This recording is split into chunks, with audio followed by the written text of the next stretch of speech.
Welcome to next video lecture on vector space. देखिए आज भी हम थ्योरम देखेंगे। यहाँ पर आपके पास एक थ्योरम दिया हुआ है, if S and T are two subset of a vector space then first आपका है if S is subset of T implies that LS is subset of LT। इसका मतलब क्या हुआ कि कोई भी एक सेट किसी दूसरे सेट का अगर सबसेट है ना, S के सारे एलिमेंट्स अगर T में हैं, तब अगर आप लीनियर स्पैन ऑफ S लेंगे तो वो क्या हो जाएगा, सबसेट होगा लीनियर स्पैन ऑफ T का। सेकंड आपको दिया हुआ है L of S union T is equal to LS plus LT। मतलब S और T किन्हीं भी दो सेट का अगर आप यूनियन करते हो देन आप उसका लीनियर कॉम्बिनेशन लेते हो तो वो एग्जैक्टली उतना ही होगा। आपने क्या किया, पहले एक जो सेट है उसका लीनियर स्पैन लिया, दूसरे सेट का लीनियर स्पैन लिया और उन दोनों को ऐड कर दिया है। क्लियर है। और थर्ड दिया हुआ है आपको L ऑफ S, मतलब linear span of S is equal to linear span of S। मतलब अगर आप किसी भी सेट का लीनियर स्पैन लेते हो, है ना, उसके बाद आप क्या करें, उसी सेट का फिर से लीनियर स्पैन ले रहे हो तो कोई नया चीज़ आपको नहीं मिलेगा, वो दोनों बराबर भी होगा। इसे कई बार एग्जाम में इस तरीके से दिया जाता है L of S is equal to always LS। Clear है। आप एक बार लीनियर स्पैन ले लीजिए, उसके बाद आप कितनों बार भी अगर लीनियर स्पैन लेते हो तो भी कोई नया चीज़ नहीं मिलेगा आपको, वो हमेशा सेम रहेगा LS के बराबर। क्लियर है। तो चलिए सबसे पहले हम फर्स्ट वाले थ्योरम को, जो थ्योरम है उसका जो फर्स्ट वाला चीज़ है, इसे प्रूफ करते हैं। चलिए प्रूफ देखते हैं। सबसे पहले मैंने क्या किया है, x1 x2 xn ये सारे एलिमेंट्स मैंने ले लिए हमारे सेट S में। तो अगर ये सारे एलिमेंट S में बिलोंग करेंगे तो इनका लीनियर स्पैन, इनका जो लीनियर कॉम्बिनेशन है वो कहाँ बिलोंग करेगा, LS में, है ना। Alpha x1 alpha 1 x2 alpha 2 up to xn alpha n, ये कहाँ बिलोंग करेगा, लीनियर स्पैन में। अब मान लेता हूँ कि मैं ये जो एलिमेंट बना हुआ है उसका नाम ले लिया मैंने W। मान लीजिए ये W है। तो इसके अकॉर्डिंग मुझे क्या चेक करना पड़ेगा, क्या दिखाना पड़ेगा कि अगर S सबसेट है T का, ये एलिमेंट यहाँ है ना, और मैंने ले लिया S सबसेट है T का, मतलब ये सब एलिमेंट मेरे T में भी होंगे, है ना। तो ये सब एलिमेंट T में आ गए, तो मुझे ये दिखाना है कि LS जो है वो सबसेट होगा T का। मतलब अब मुझे ये दिखाना है कि W जो है ना वो बिलोंग करेगा कहाँ, LT में।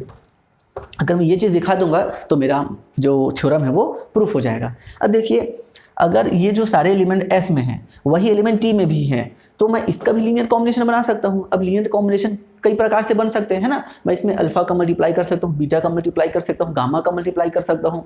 तो एक ना एक बार मैं अल्फा का भी मल्टीप्लाई करूँगा ना, x1 alpha 1 plus x2 alpha 2 up to xn alpha n।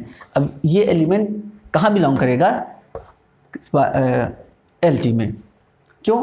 क्योंकि हम जानते हैं कि एलिमेंट का लीनियर स्पैन हमेशा बिलोंग करता है किसमें, LT में। ठीक है। अगर ये एलिमेंट S में है तो इनका कॉम्बिनेशन कहाँ बिलोंग करेगा, LT में। अब देखिए ये एलिमेंट है क्या एक्चुअल में, W के बराबर है ना, तो W बिलोंग कर गया LT में। तो यहाँ से ये प्रूफ हो जाएगा कि LS जो है वो हमेशा सबसेट होगा LT का। क्लियर है। तो थ्योरम में एक्चुअल में कुछ करना रहता नहीं है। इस वाले थ्योरम में बस आपको थोड़ा सा समझना है, इमेजिन करना है कि एक्चुअल में हो क्या रहा है। ठीक है। कुछ चीज़ें लीनियर स्पैन की काम आएंगी आपको। लीनियर स्पैन जैसे मैंने आपको सबसे पहले बताया था कि हमेशा ये चीज़ होती है, S हमेशा सबसेट होता है LS का। ये चीज़ मैंने आपको पुराने वीडियो लेक्चर्स में बताया था, उसका कुछ चीज़ यहाँ पर यूज़ हो रहा है। तो इस तरीके से ये आपका फर्स्ट थ्योरम, जो थ्योरम था उसका फर्स्ट वाला पार्ट प्रूफ हुआ। चलिए इसी जो थ्योरम है उसे मैं आपको एक एग्जाम्पल से दिखाता हूँ कि कैसे ये चीज़ होगा। देखिए हमने क्या ले लिया, S ये हमारा एक सेट हो गया, 1 0 0 1 दो एलिमेंट्स हमने ले लिए, T में मैंने ले लिए 3 एलिमेंट। तो यहाँ पर सिर्फ क्लियरली दिख रहा है कि S जो है वो सबसेट है T का, जितने भी S के एलिमेंट है वो T में है। अब मुझे क्या दिखाना है कि जो LS है वो सबसेट होगा LT का। तो LS का अगर मैं स्ट्रक्चर बनाऊँ तो ये क्या हो जाएगा, मेरे पास alpha 1 0 plus beta 0 1 such that alpha और बीटा कहाँ से आएंगे, मेरे फील्ड से आएंगे। अब अगर मैं T का LT बनाता हूँ तो LT का स्ट्रक्चर क्या होगा, alpha 1 0 plus beta 0 1 plus gamma 1 1 such that alpha beta और गामा कहाँ से आएंगे, मेरे फील्ड से आएंगे। अब ध्यान से देखिए, अगर मैं गामा की वैल्यू, गामा कहाँ से है, अल्फा बीटा गामा सब तो फील्ड से है। अगर मैं गामा की वैल्यू 0 फिक्स कर देता हूँ, है ना, अगर मैं गामा की वैल्यू 0 फिक्स कर दूंगा तो मुझे क्या मिलेगा, अल्फा 1 0 प्लस बीटा 0 1, जो कि एग्जैक्टली किसके जैसा है, एल एस के जैसा हुआ ना, मतलब जहां पर एल एस आएगा वो सब के सब इसमें आ ही सकते हैं। अगर मैं गामा को 0 फिक्स कर देता हूँ और अल्फा और बीटा की वैल्यू इक्वल ले लूंगा तो, है ना, हो सकता है मेरे पास कुछ एक्स्ट्रा एलिमेंट्स भी आ जाए, क्योंकि गामा को अगर मैं नॉन जीरो लूंगा तो मेरे पास और एलिमेंट्स भी आ सकते हैं ना। लेकिन इतना तो फिक्स है कि अगर मैं गामा की वैल्यू 0 फिक्स कर दिया तो एल एस ही मेरा क्या हो जाएगा, एल टी हो जाएगा। क्लियर है? तो इस तरीके से ये आपके जो थ्योरम था उसका एप्लीकेशन हो गया। इस तरीके से आपको समझना है कि क्या हो रहा है। चलिए सेकंड देखते हैं। हमारे पास ये प्रूफ करना है कि दो सेट्स के यूनियन का लीनियर स्पैन इक्वल टू होता है उन दोनों सेट्स के लीनियर स्पैन के सम के। ठीक है, तो अगर मुझे ये चीज प्रूफ करनी है तो मैं क्या दिखाऊंगा कि L of S union T is subset of L of S plus L of T, और सेकेंडरी में क्या दिखा दूंगा कि L of S plus L of T is subset of L of S union T. यही होता है ना, किन्हीं भी दो सेट्स को अगर आप इक्वल दिखाते हो, ए इक्वल टू बी, तो आप क्या करते हो, ए बी का सबसेट है और आप दिखा दीजिए कि बी ए का सबसेट है। अगर ये दोनों चीज हो जाती है तो मैं डायरेक्टली बोल देता हूँ कि दोनों के दोनों सेट क्या हो जाएंगे, इक्वल हो जाएंगे, है ना। तो इसी चीज को हम यहाँ पर शो करेंगे। ठीक है, तो सबसे पहले मैं ये शो करता हूँ कि L of S union T subset होगा इसका। ओके,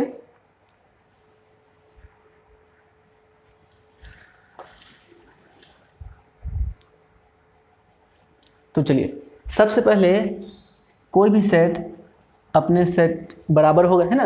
अगर S हमेशा S के तो बराबर होगा, लेकिन अगर मैं S में कोई एलिमेंट एक नया सेट जोड़ देता हूँ T, तो ये क्या मुझे मिलेगा, S subset of S plus T, है ना। सॉरी प्लस नहीं करना है, एक मिनट गलती हो गया। S बराबर होता है हमेशा S के, है ना। कोई भी सेट अपने सेट के हमेशा बराबर होगा। लेकिन अगर मैं इस सेट में कोई नया सेट को यूनियन कर देता हूँ, मिला देता हूँ, तो क्या हो जाएगा, डेफिनेटली ये उसका सबसेट ही होगा, है ना, क्योंकि हो सकता है T की वजह से कुछ एक्स्ट्रा एलिमेंट ऐड हो जाए। सिमिलरली अगर मैं T लेता हूँ तो T भी हमेशा सबसेट होगा S यूनियन T का। क्लियर है? अब यहाँ से मैं क्या कर सकता हूँ, मेरे फर्स्ट रिजल्ट से, अभी जो आपने सेकंड प्रूफ कर रहे हैं इसके जस्ट पहले आपने क्या देखा था कि अगर कोई एक सेट किसी दूसरे सेट का सबसेट है तो दोनों के लीनियर स्पैन भी आपस में क्या होंगे, सबसेट होंगे। तो मैं ये बोल सकता हूँ कि L S is subset of L S union T. वैसे ही हो जाएगा L T is subset of L S union T. Clear है? तो यहाँ पर ये चीज़ हमारा हो गया। अब आगे क्या कर सकते हैं हम लोग, यहाँ पर देखिए ये एलिमेंट कहाँ बिलोंग कर रहा है, एल एस में, ये एलिमेंट भी एल एस में बिलोंग कर रहा है। अब देखिए अगर मैं इसको एक चीज़ की तरह ट्रीट करूँ, मतलब तो यहाँ पर हम ये देखेंगे कि एल एस सबसेट है इसका और एल टी भी सबसेट है एल एस यूनियन टी का। तो हम एक रिजल्ट जानते हैं कि सम ऑफ टू सब स्पेस जो होता है वो भी अगेन क्या होता है, सब स्पेस। तो L S plus L T भी सब स्पेस होगा और वो सबसेट होगा किसका, इन दोनों का सम सबसेट होगा L of S union T. तो यहां पर मेरा फर्स्ट वाला चीज हो गया, L of S plus L of T subset हो गया एल एस यूनियन टी का। अब मुझे क्या दिखाना है कि ये जो है वो सबसेट होगा L S plus L T का, तो फिर मेरा थ्योरम यहां पर प्रूफ हो जाएगा। क्लियर है? तो देखिए अब मैं क्या करता हूं, मुझे इसे इसका सबसेट दिखाना है, तो मैं यहां पर ये ले लेता हूं कि हम जानते हैं we know that S always subset होता है एल एस का। क्लियर है? तो एस जो है वो सबसेट होगा L S plus L T का। हमने क्या किया है, इसमें लीनियर कॉम्बिनेशन टी का लीनियर कॉम्बिनेशन को ऐड कर दिया है, तो अभी भी ये इसका सबसेट होगा ना भाई। समझ रहे हैं आप इस चीज को? अगर S सबसेट है LS का तो S सबसेट होगा LS प्लस LT का। क्यों? क्योंकि यहाँ पर इसका मतलब क्या है, लीनियर कॉम्बिनेशन। तो अगर आप लीनियर कॉम्बिनेशन को जीरो ले लेते हो, सारी स्केलर्स हमेशा जीरो ले लेना आप, तो क्या हो जाएगा, आपको ये चीज जीरो मिल जाएगा, मतलब यही चीज मिल गया ना वापस से। ठीक है, तो यहाँ से similarly T is subset of LT implies that T is subset of LS plus LT। हमने क्या किया, इस पर LS को जोड़ दिया। क्लियर है? अब देखिए अगर ये सेट इसका सबसेट है, टी भी इसका सबसेट है, तो एस यूनियन टी भी सबसेट होगा ना L of S plus L of T का। ये तो सिंपल बेसिक सेट का डेफिनेशन से हम जानते हैं। ओके, अब देखिए, अब हमने जो पुराने वीडियो लेक्चर्स में एक रिजल्ट पढ़ा था कि L S is the smallest सब स्पेस कंटेनिंग एस, है ना। ये चीज हमने पढ़ा था कि एल एस जो होता है वो स्मॉलेस्ट सब स्पेस होता है जो एस को कंटेन करता है, मतलब कोई भी अदर सब स्पेस अगर इसे कंटेन करेगा टी तो एल एस भी उसके अंदर चले जाएगा। तो देखिए एस यूनियन टी कहाँ बिलोंग कर सबसेट है, L S plus L T का, और ये क्या है आपका सब स्पेस है ना। दो सब स्पेस का सम सब स्पेस होता है, तो ये भी सब स्पेस हो गया। और हम जानते हैं कि एस यूनियन टी किसका सबसेट होता है, L of S union T का। ये तो ऑब्वियस है, हम जानते हैं होता है, और ये इसमें हमने ले आया यहाँ से, तो बाई दिस रिजल्ट क्या हो जाएगा, ये क्या होगा सबसे छोटा होगा, और अगर ये छोटा है तो ये किसके अंदर होगा, इसके, मतलब L of S union T subset होगा L of S plus L of T के। तो ये फर्स्ट और ये सेकंड, बाय फर्स्ट और सेकंड आपका क्या हो जाएगा, ये चीज़ आपका इक्वल हो जाएगा। क्लियर है। तो इस तरीके से आपको चीज़ों को समझना है। देखिए धीरे धीरे आपके पुराने वीडियो लेक्चर्स जो थे, पुराने थ्योरम, सब चीज़ यहाँ पर अप्लाई होते जाएंगे। आपको छोटी छोटी चीज़ें ध्यान रखना है, जैसे कि हमने कैसे स्टार्ट किया था, S is subset of S union T, तो दोनों तरफ हमने लीनियर स्पैन ले लिया। कहाँ से यूज़ किया हमने, इसके पहले वाले रिजल्ट से। फिर हमने क्या किया, सिंपली दोनों को ऐड कर दिया। ऐड करने के बाद इन दोनों को ऐड करेंगे तो वो सबसेट होगा हमेशा L of S union T का। ये चीज़ को आपको ध्यान रखना है ना, इस चीज़ को याद रखेंगे आप। उसके बाद हमने क्या किया, एस सबसेट है एल एस का, फिर हमने राइट हैंड साइड में क्या कर दिया, एल टी को ऐड कर दिया है। एल टी के ऐड करने से भी ये हमेशा सबसेट ही रहेगा। सिमिलरली सेकंड में किया है। अब सेकंड में करने के बाद हमने क्या किया, इन दोनों का यूनियन ले लिया। यूनियन ये सब स्पेस है। अब हम जानते हैं कि ये जो एस यूनियन टी है वो सबसेट तो होगा हमेशा L of S union T का, और ये क्या होगा, सबसे छोटा होगा।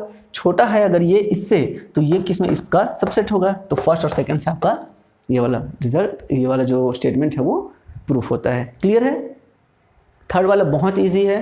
थर्ड वाला जो आपका है ना एल ऑफ एस, वो बहुत ज़्यादा इजी है, इसे आप खुद से कर सकते हो। तो इसे मैं आपके लिए होमवर्क देता हूँ, खुद से इसे आप करिए, और अगर ना बने तो मैं इसे अगले वीडियो लेक्चर में कवर कर लूँगा। ठीक है। तो ये आपका थ्योरम कंप्लीट होता है।